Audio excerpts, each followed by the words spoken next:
The air smelled of damp earth and fading sunlight as John pulled his pickup to a stop outside the county shelter. His boots kicked up dust as he walked toward the chain-link fence, the last visitor of the day. Inside the farthest cage, a shadow moved. A German shepherd, muscle still visible beneath his patchy coat, sat motionless, staring straight through the bars. His eyes weren't just tired, they were calculating. The attendant barely glanced up from his clipboard. That one? Ex-police dog, failed training, aggressive. A lie. John had worked cattle long enough to recognize fear disguised as fury. Without a word, he counted out crumpled bills. Too much for an old man's budget, but he'd eaten alone for too many years. The dog didn't resist the leash, didn't whine. Just moved like a soldier falling into formation, paws precise even on uneven ground. As the truck door creaked shut, John reached over, fingers grazing a jagged scar beneath the matted fur. "Easy, Sergeant." The name came out unbidden. For the first time, the dog reacted, a single twitch of his ear toward the tree line. Not at the wind. At the faint click of a branch snapping where nothing should have been moving. John's farmhouse stood at the edge of sprawling fields, its wooden porch groaning under the weight of years. The dog, now Sergeant, paused at the threshold, nostrils flaring as he scented the air. Not the usual smells of hay and livestock. Something metallic, faint but unmistakable. Blood. John didn't notice. He was too busy fumbling with the rusted lock, muttering about the stubborn thing. Inside, the house was as sparse as the man who lived there. A single lamp flickered, casting long shadows. Sergeant didn't settle by the fireplace like a normal dog would. Instead, he circled the room once, twice, then froze near the back window. His low growl wasn't loud, but it carried a warning that made the hairs on John's neck stand up. "What's got into you, boy?" John peered out the grimy glass. Nothing but the swaying wheat fields under the moonlight. But Sergeant's ears stayed pinned back, his body rigid. Then, a sound. Not an animal, not the wind. The distinct crunch of a boot on gravel. Too deliberate to be accidental. John's hand instinctively reached for the shotgun above the mantel. Empty. He'd unloaded it last Sunday after hunting. His breath hitched. Why would someone be out there at this hour? Sergeant moved before John could react. A blur of fur and muscle, he slammed into the back door just as the handle jiggled. The wood shuddered under the impact. Outside, a hissed curse. Then running footsteps fading into the night. John's heart pounded. He turned to the dog, who was already back at his side, panting lightly. No bark, no frenzy, just cold, focused eyes scanning the darkness. This wasn't just some stray, John realized. This dog had been trained for more than fetching sticks. Then he saw it. Half hidden under the frayed edge of Sergeant's collar. A tiny, scarred-over groove. The kind left by a microchip. But not the kind shelters used. The next morning, John woke to find Sergeant missing from his usual spot by the door. A cold coffee cup sat untouched on the table where he'd left it hours ago. The back door was slightly ajar, just enough for a large dog to slip through. Outside, the first light of dawn revealed strange patterns in the dew-covered grass. Not random paw prints, but deliberate paths forming what looked like a grid search pattern. John followed the trail to the old barn, its weathered boards creaking in the quiet morning. Inside, the air smelled of hay and something sharper. Gasoline? Sergeant stood motionless in the far corner, nose pressed against a loose floorboard John had walked past for years without noticing. As John approached, the dog stepped back and gave a single, pointed bark, the first sound he'd made since arriving. The floorboard came up easier than it should have. Beneath it lay a metal case, its surface scratched but still gleaming. John's hands shook as he pried it open. Inside, wrapped in oilcloth, was a handgun and a stack of documents stamped with official-looking seals. But what made John's blood run cold was the photograph paper-clipped to the top file. A younger version of himself, standing with a group of men at some county fair. Someone had drawn a red X over his face. A sudden noise from outside, an engine cutting off too close to the house.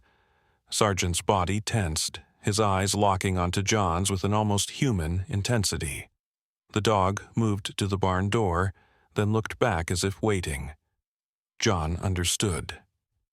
He grabbed the case and followed as Sargent led him through a hidden path in the overgrown hedgerow, a route that bypassed the driveway completely. From their hiding spot in the dense brush, they watched as two men in casual clothes but military posture approached the house. One carried what looked like a radio. The other had his hand resting near his waistband in a way that suggested concealed weapons. They moved with practiced efficiency, checking windows and doors. "Where's the dog?" the taller one muttered, his voice carrying in the still air. "Intel said he'd be here." The other man shook his head. "Just find what we came for," the old man's secondary. As they disappeared inside, John felt Sargent nudge his hand. The dog's eyes flicked toward the woods, then back to John. The message was clear. Run. Now.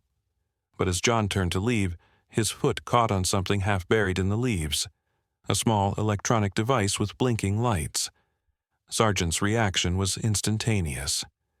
Without hesitation, he clamped his jaws around the object and bolted into the woods, just as a shout came from the house. The explosion, when it came, wasn't loud, but the concussion wave knocked John off his feet. Through ringing ears, he heard more shouting, then the sound of a vehicle speeding away.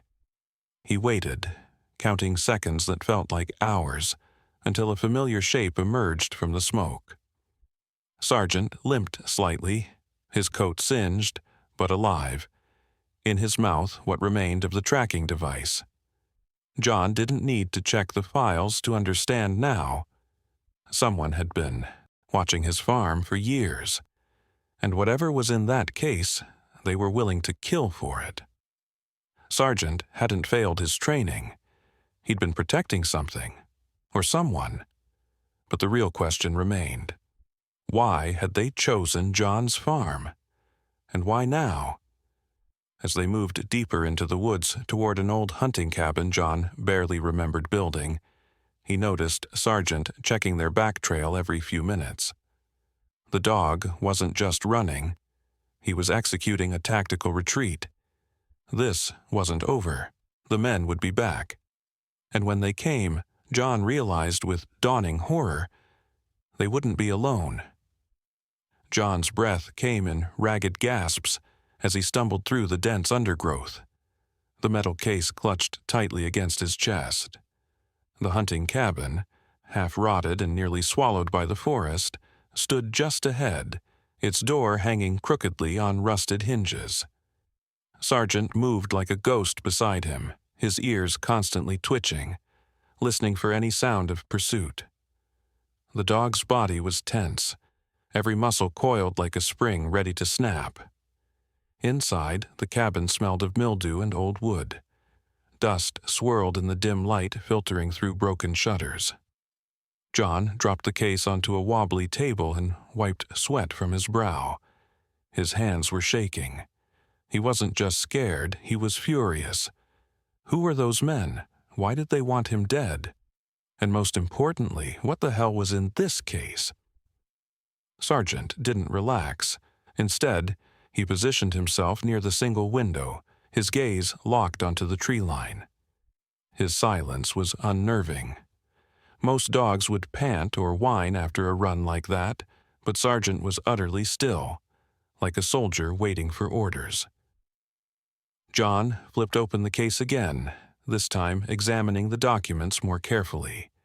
The papers were brittle with age, some stamped with faded government insignias. Then he saw it, a name that made his stomach drop. Captain Daniel Riggs. His older brother. The brother who had disappeared 15 years ago on what the Army called a classified training exercise. The brother whose body had never been found. A cold realization settled over him. This wasn't just some random conspiracy. This was about Danny. The photograph paperclipped to the file showed Danny in uniform, standing with a group of soldiers. But someone had scribbled coordinates in the margins, along with a single word: Silvertip. John's pulse spiked. Silvertip was the name of the old mine on the far edge of his property, a place everyone in town avoided because of rumors about cave-ins and toxic gases. Sergeant suddenly let out a low, warning growl. John froze. Outside, the faintest crunch of leaves underfoot. Not an animal, too heavy, too deliberate. Then a voice, barely above a whisper. "Check the cabin. If the dog's here, the old man can't be far." John's blood turned to ice. They had been followed. Sergeant's body lowered into a predatory crouch, his lips peeling back to reveal sharp teeth. No sound, no warning bark. Just pure, calculated aggression. The dog's eyes flicked to John, then to the back wall where a loose board barely concealed a crawl space. A silent command: hide. John hesitated. He wasn't about to let this dog face danger alone. But before he could move, Sergeant did something unexpected. He nudged the metal case toward John with his nose, then turned and bolted out the front door, barking furiously. A shout. A curse. The sound of running. John didn't wait. He grabbed the case and slipped into the crawl space just as the cabin door burst open. Through the gaps in the wood he saw two figures, dressed in black, faces obscured by balaclavas, enter with guns drawn. "Damn dog led us on a chase," one muttered. "Forget the mutt. Find the case." They tore through the cabin, flipping furniture, kicking over debris. One of them stopped right above John's hiding spot, his boot inches from the loose board. John held his breath. Then gunfire, rapid, close. The men inside tensed. What the hell? More shots, closer. Then silence. A new voice, rough and commanding, called out, "Clear!" John's heart hammered. Who else was out there? The cabin door creaked open again. A shadow fell across the floor. Then a familiar whine. Sergeant stood in the doorway, blood matting his fur, but alive. Behind him, a man in tactical gear lowered his rifle and pulled off his helmet. John's breath caught. The face staring back at him was older, scarred, but unmistakable. "Hey, little brother," Danny said. "Long time no see." John's hands trembled as he crawled out from the rotting floorboards, his eyes locked on the ghost standing before him. Danny looked older than he remembered, deep lines carved into his face, scars mapping forgotten battles across his skin. But those eyes, those were the same sharp, calculating eyes that had watched over him when they were kids. Sergeant stood between them, panting heavily, blood dripping from a gash on his shoulder. The dog's gaze flicked between the two brothers, as if waiting for some signal John didn't understand. Danny moved first, stepping forward with his rifle still slung across his chest. "We don't have time for this," he growled, grabbing John's arm with a grip that hurt. "They'll send more. We need to move." John yanked his arm free. "Send more who?" "Danny, what the hell is going on? You've been dead for 15 years. His voice cracked on the last word. All those nights staring at a folded flag, all those graveside visits, had they been for nothing? A muscle in Danny's jaw twitched. He reached down and scratched Sergeant behind the ears, a gesture so familiar it made John's chest ache. "This isn't Rex," Danny said quietly. "This is Coda, his littermate, both trained under Project Silvertip."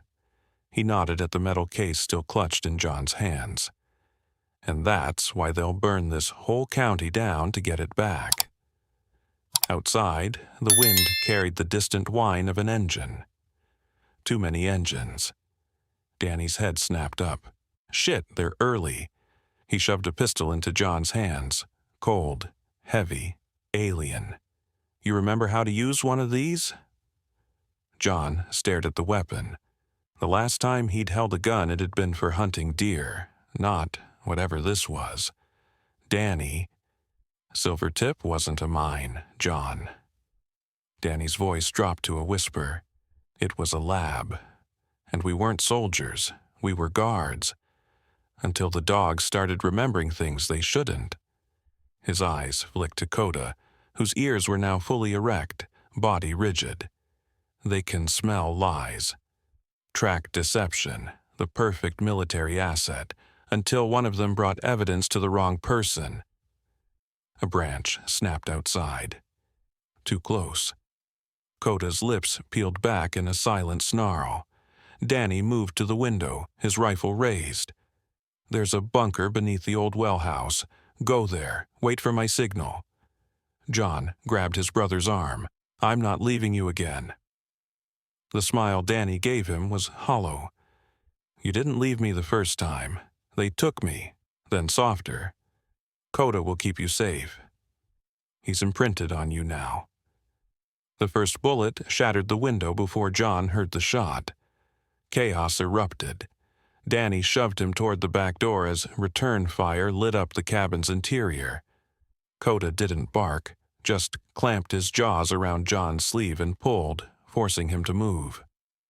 The last thing John saw before stumbling into the tree line was his brother standing in a hail of gunfire, coolly reloading like this was just another day at work.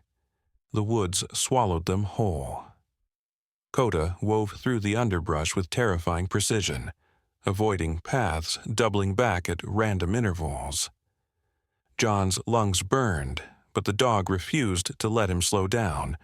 Only when they reached the crumbling well house did Coda finally stop, his entire body quivering with tension. John collapsed against the mossy stones, the pistol slippery in his sweat-soaked grip.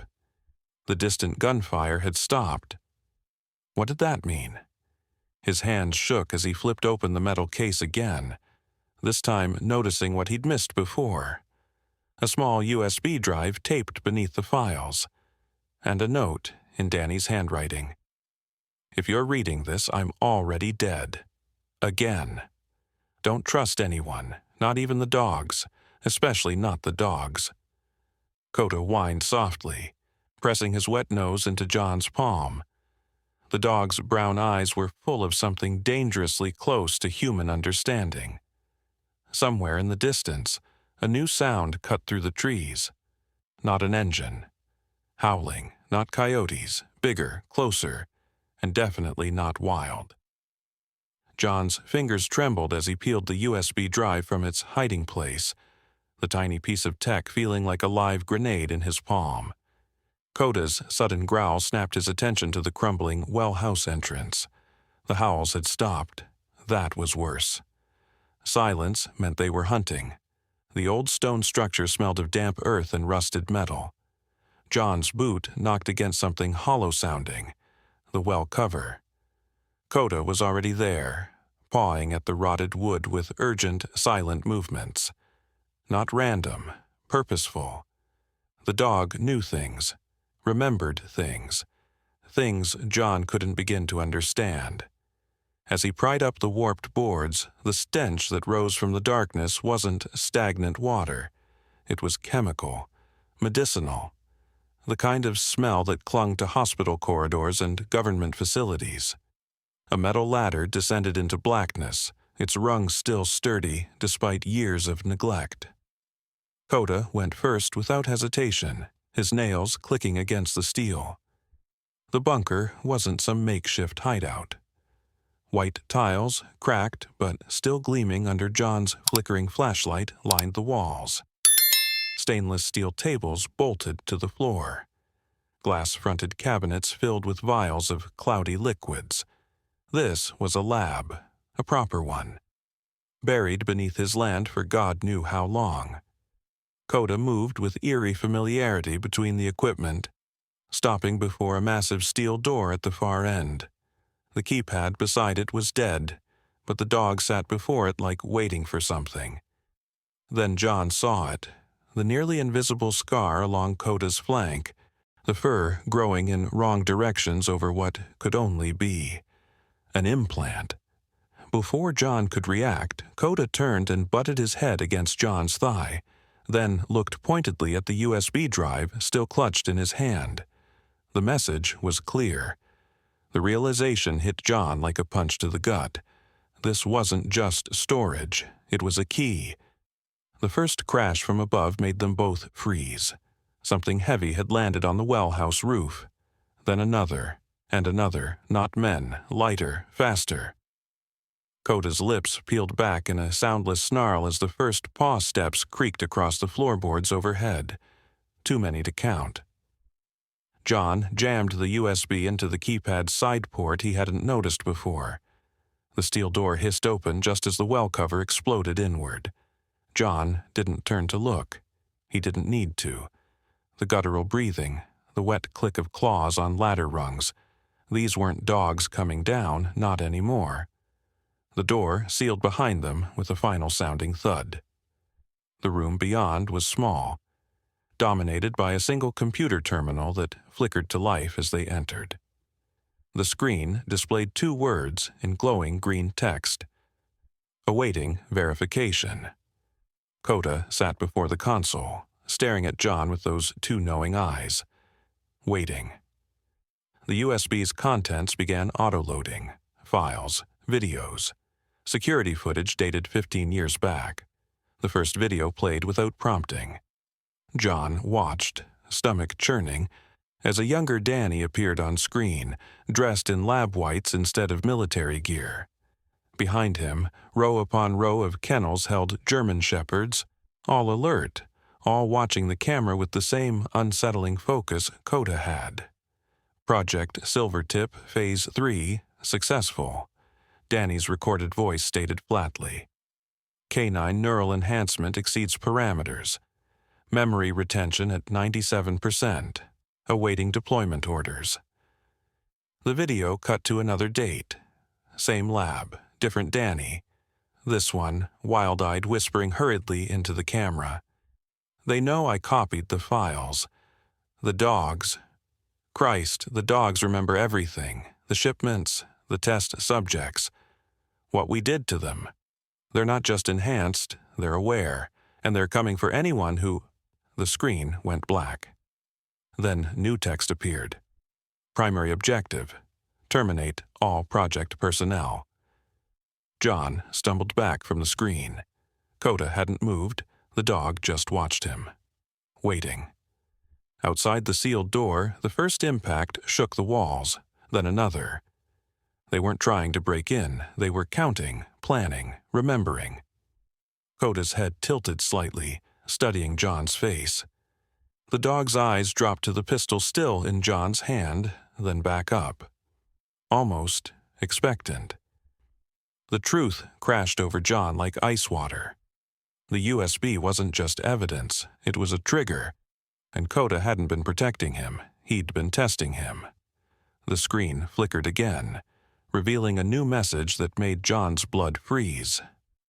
Subject: Coda. Mission parameters confirmed. Primary target: John Riggs. Evaluation phase. Complete execute Judas protocol? YN. Coda's ears twitched at the sound of claws scraping metal outside the sealed door. The dog didn't growl, didn't tense, just kept watching John with those impossible eyes that saw too much. The pistol in John's hand felt heavier suddenly. Not a weapon, a test. The computer screen changed again, showing security footage from what had to be right now, the well house above them. Dozens of German shepherds moving in perfect formation, surrounding the structure. Not attacking, not yet, waiting for orders. John's throat went dry as he recognized the markings on some of them. The same scar patterns Coda bore. Littermates, squad mates, whatever Project Silvertip had made them into. A new video window popped up automatically. Danny's face appeared, but this footage was different. Recent. His brother's face was bruised, one eye swollen shut. He spoke in ragged bursts between coughs. "John, if you're seeing this, they've activated Phase 4. The dogs weren't the experiment. We were. The whole town was. They needed to see if enhanced canines could infiltrate and manipulate human communities long term. Coda's been with you 3 years already. You just didn't know it." The video glitched. When it came back, Danny's face was ashen. That USB contains the only kill switch. But here's the catch. It needs voluntary human confirmation. They wanted to prove dogs could drive a man to destroy himself. Don't. The feed cut off abruptly. The screen now showed a single prompt. Enter confirmation code to terminate Project Silvertip. Warning, irreversible. Coda finally moved, not toward John, toward the door. His claws clicked against the tile in a deliberate pattern. 3 short, 2 long, a code. The pounding outside stopped instantly. John's mind raced. 3 years? Coda had been watching him that long? The chance, meeting at the shelter, the way the dog had steered him toward certain places on the farm. All planned. All part of some monstrous field test. The computer beeped. Another message. Subject. John Riggs shows 89% compliance probability proceed to final evaluation stage. A drawer. John hadn't noticed slid open automatically. Inside lay a syringe filled with amber liquid and a note in Danny's handwriting. "It's not the dogs you need to stop. It's what they'll make us do next. They can smell fear, John. They can smell lies. But they can't process sacrifice. Do what I couldn't." Coda turned back to look at John. For the first time, the dog whined. Not a threat, a plea. His brown eyes dropped to the syringe, then back up. Outside, the silence broke with a sound that wasn't canine at all. The distinct cocking of multiple rifles. The screen flashed red. Contingency team deployed, human assets activated. John finally understood the real game. The dogs had never been in charge. They were just better soldiers in someone else's war. And now that the experiment was compromised, the men behind Silvertip had come to clean house. Coda lunged, not at John, but past him, slamming his body against the computer terminal. The screen cracked. Sparks flew. The lights flickered as the dog tore at the wiring with his teeth, ignoring the shocks that made his fur stand on end. The steel door shuddered under a new kind of impact. Gunfire. They were shooting their way in. John looked at the syringe, at the dying computer, at the dog sacrificing himself to buy time. Danny's last words echoed in his head. They can't process sacrifice. The answer wasn't in the USB. It never had been. The syringe felt like ice against John's palm as the bunker lights flickered in rhythm with the gunfire pounding against the reinforced door. Coda collapsed, panting beside the sparking computer terminal, his muzzle blackened from chewing through burning wires. The screen still displayed broken fragments of text between static bursts: "Ject failure, terminate all, Lazarus protocol active." Then it died completely, plunging half the room into darkness just as the first bullet dented the door's interior. John dropped to his knees beside Coda, fingers finding the implant scar beneath the dog's matted fur. The skin there was hot, feverish. Not just an identification chip, some kind of interface. Coda's breathing came in wet rasps now, but his eyes remained locked on John's face with terrifying intelligence. The dog's paw scrabbled weakly at the concrete floor, leaving faint marks that weren't random. Numbers, coordinates, the same ones from Danny's file. A new sound cut through the gunfire, a high-pitched whine from above. Not canine, mechanical, drones. They were scanning the area.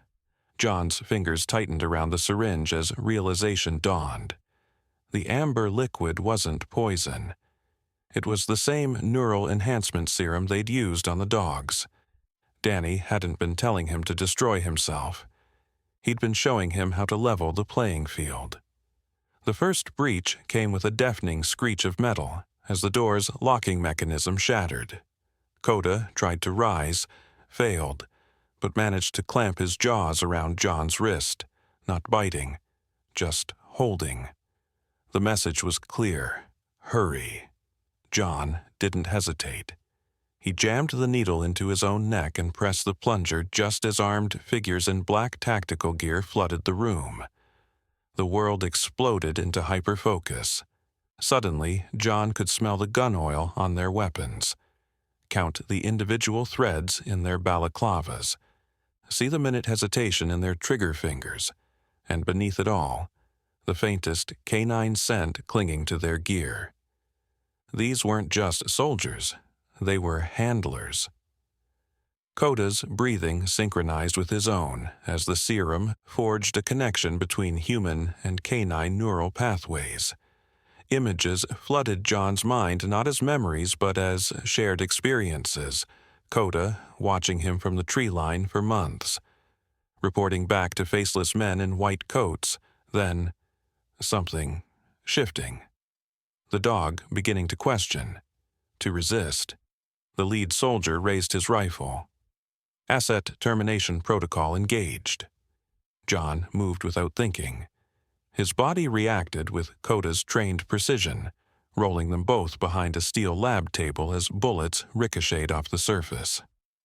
The dog's consciousness merged with his own, guiding his hands to a fire extinguisher mounted on the wall. Not to fight, to create cover. The white chemical cloud filled the room as John grabbed Coda and lunged for a ventilation grate the dog's memories revealed led to an emergency tunnel.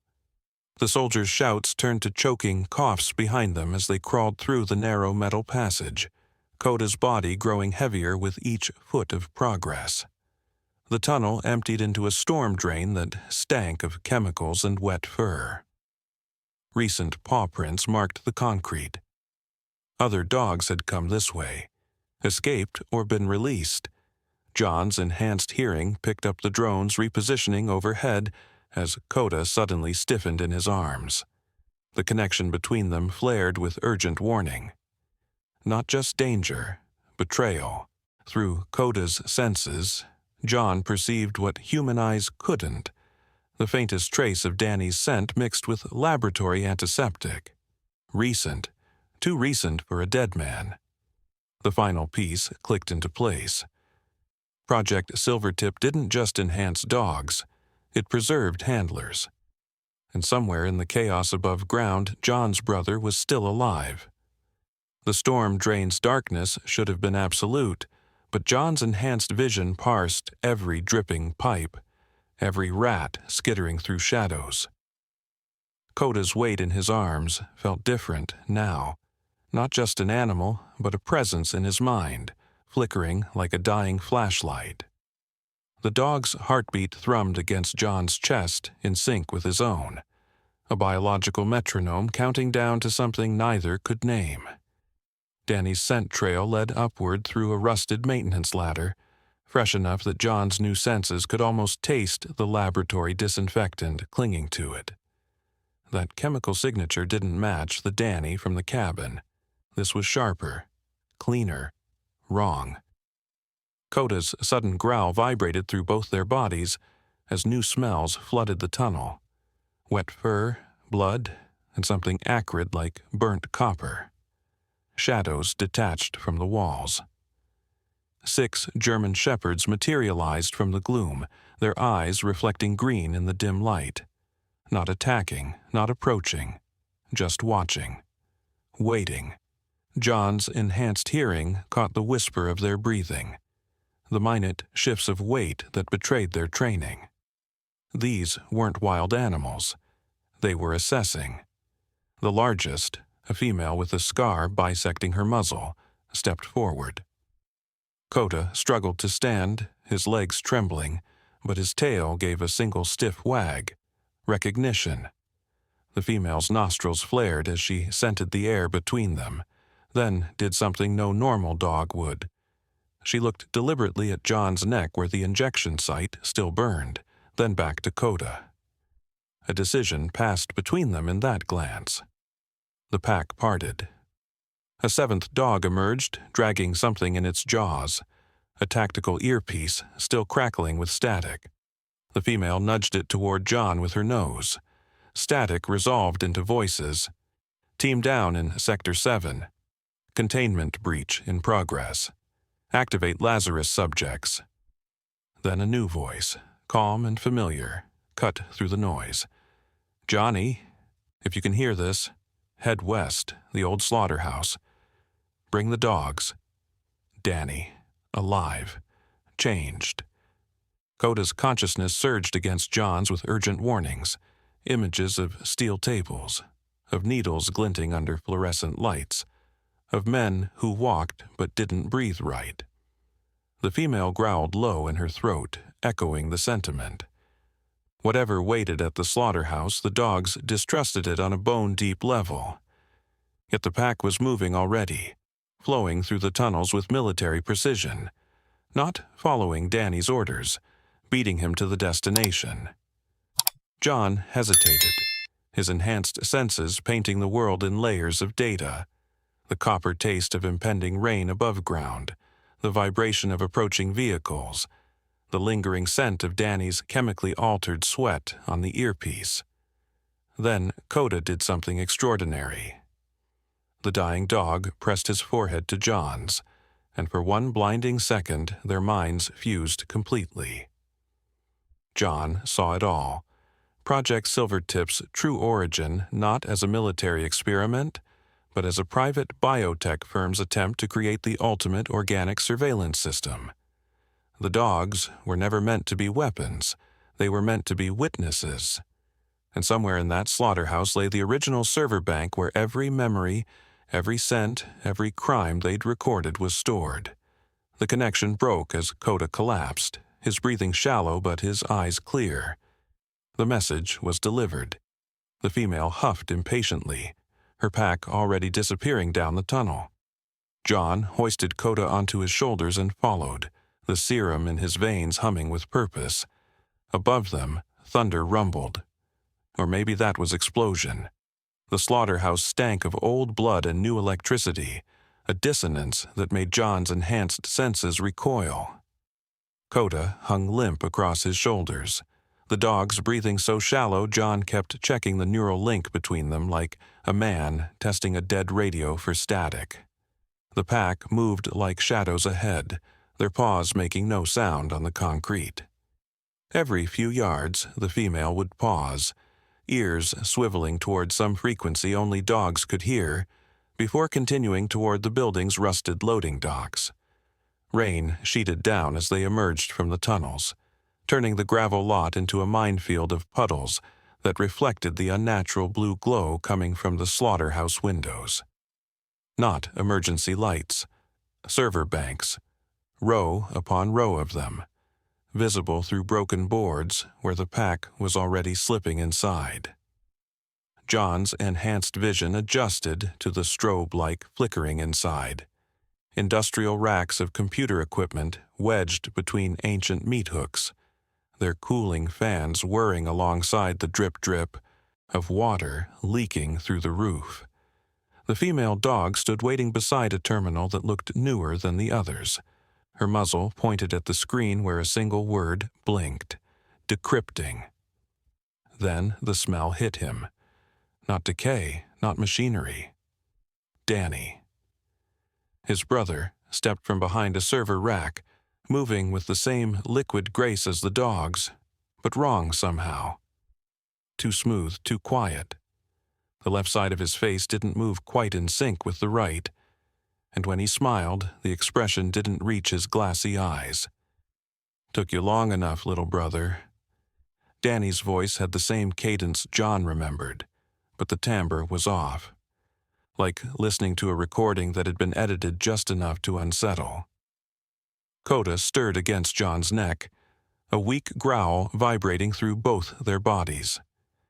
The pack formed a loose circle around them, not aggressive but not friendly either. Watchful. The terminal beeped. The female dog barked once, sharply. Danny's head snapped toward the sound with avian quickness. They're impatient tonight, usually more polite about their feeding schedule. John's enhanced senses caught the minute twitch in Danny's fingers as he said it. A tell, a lie. The dog smelled it too. The pack's posture shifted subtly, ears flattening. The screen changed. Decryption. Complete accessing bone memory archives. Danny moved faster than humanly possible, slamming a hand on the keyboard. Don't. The female dog lunged without sound, her teeth sinking into Danny's wrist, not attacking, anchoring. The other dogs swarmed, not to bite but to press their bodies against Danny's legs, their combined weight immobilizing him through sheer mass. Coda's consciousness flared weakly in John's mind, pushing him toward the terminal. The screen filled with video thumbnails, each labeled with GPS coordinates and dates going back 15 years. John clicked the oldest one. The footage showed a younger Danny strapped to a chair, screaming soundlessly as technicians adjusted machines around him. Behind the glass, a familiar figure watched with clinical interest. The county sheriff who'd handed John Coda's adoption papers 3 days ago. Danny stopped struggling against the dogs. His voice, when it came, was suddenly human again, raw and broken. They don't just enhance dogs, Johnny. They overwrite people. Piece by piece until there's nothing left but what they need you to be. The terminal's cursor blinked at a new prompt. Initiate memory reclamation. YN? Coda's final surge of consciousness crashed through John like a wave. Images of the pack waiting outside this slaughterhouse every night for years, guarding the servers they couldn't access without human hands. Not to destroy the data, to broadcast it. John reached for the keyboard as Danny's body went rigid, his mouth opening too wide as a mechanical whine built in his chest. The dogs tightened their formation around him, bracing. Outside, the first helicopter rotors thundered overhead. The keyboard under John's fingers hummed with an almost living energy as the prompt blinked insistently, the glow of the screen casting jagged shadows across the slaughterhouse walls. Danny's body had gone terrifyingly still, his eyes rolling, back to show white as that mechanical whine in his chest escalated to a dentist drill pitch. The pack maintained their crushing press against him, the female dog's jaws still locked on his wrist, where thin tendrils of blood snaked down to drip onto the concrete. Black in the blue server lights. John's enhanced senses caught the chemical wrongness in that blood. The metallic tang of nanites, the sour note of synthetic proteins. This wasn't his brother anymore, not completely. Whatever Danny had become existed now in the liminal space between organic memory and programmed directive.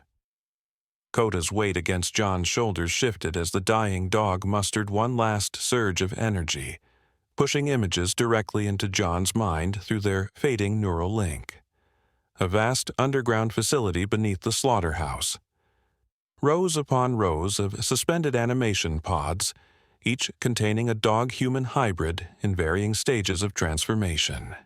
And at the center, a massive server array shaped like a canine skull, its eye sockets glowing with the same blue light as the monitors upstairs. The female dog suddenly released Danny's wrist and barked once, sharply. The pack adjusted their formation, several breaking away to circle John and the terminal. Their eyes reflected fragments of the screen's text back at him in eerie green shards. Danny spoke, but his mouth didn't move. The voice came from everywhere at once. The servers, the dog's implants, the rusted meat hooks vibrating like tuning forks. You don't understand what you're unleashing. The terminal screen scrambled, then resolved into a live feed from what appeared to be a satellite view. the slaughterhouse roof, where 6 black-clad figures were rappelling down from the helicopter. Thermal imaging showed more heat signatures moving through the tree line. Too many, too organized. John's fingers hovered over the keyboard as new text scrolled across the screen. Memory. Reclamation will initiate global broadcast all project. Silvertip assets will receive full data dump, including Lazarus subjects. Coda's consciousness flared bright one final time, flooding John with the truth. The enhancement serum in his veins wasn't just a neural link, it was a transmitter. And the dogs, the beautiful, loyal, betrayed dogs, had been waiting for a carrier. The female dog lunged suddenly, not at Danny but at the terminal, her paw hitting the Y key with terrible precision. Alarms shrieked through the building as every screen simultaneously displayed. Transmission, initiated pack connection established. Danny collapsed as if his strings had been cut. The dogs threw back their heads and howled in perfect unison. A sound that wasn't purely canine anymore, modulated as it was through the servers. John felt it in his teeth, in the fillings of his molars, in the newly sensitive scar at his injection site. Then the pain hit. White-hot information poured through John's enhanced neural pathways, decades of classified experiments, black site locations, names and faces of everyone involved in Project Silvertip. But worse, far worse, were the dogs' memories, the bite of cold surgical steel, the betrayal in human eyes they'd trusted, the silent screams of their litter mates in adjacent cages. John fell to his knees, his vision swimming with data overlays as the female dog pressed her forehead to his, establishing a new connection now that Coda's light had faded. Through her, he sensed the transmission rippling outward, activating every implanted canine within a 50-mile radius, then 100, then further as the signal bounced off secret military satellites.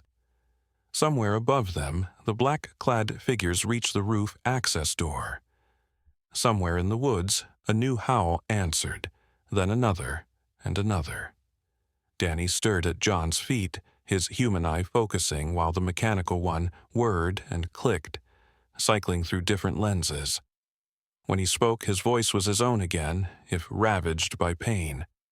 "They'll kill everyone who heard the broadcast, Johnny. Dogs, people, doesn't matter." He gripped John's arm with surprising strength. "But the pack knows a way out, and they'll follow you now." The female dog growled low in her throat as the first bootsteps pounded on the stairwell. The remaining pack members formed up around John and Danny, their posture not protective but anticipatory. Soldiers awaiting orders. The terminal screen changed one last time, displaying a map of the underground facility Coda had shown him. The route to the central chamber was highlighted in pulsing red. At its heart blinked a single word: control. The concrete stairs leading underground trembled under the synchronized footsteps of the pack as they descended, their bodies forming a living shield around John and Danny. The female dog, Alpha, John now understood, took point, her ears swiveling to track sounds no human could detect. Behind them, the slaughterhouse echoed with shouted orders, and the crackle of radios as the assault team breached the upper level. They would find the terminal, they would see the broadcast logs, and then they would come, guns blazing, for the only witnesses left alive.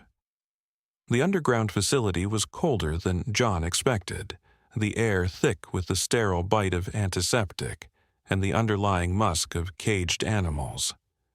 The walls were lined with glass pods, some shattered, some still intact, each containing the grotesque results of Project Silvertip's experiments. Canine-human hybrids floated in viscous fluid, their features twisted into nightmares, muzzles elongating from human faces, paws fused with fingers, eyes too intelligent staring blankly through the glass. Danny limped beside John, his mechanical eye whirring as it adjusted to the dim light. "They were trying to create the perfect soldier," he rasped. "Part man, part dog, loyalty programmed right into their DNA."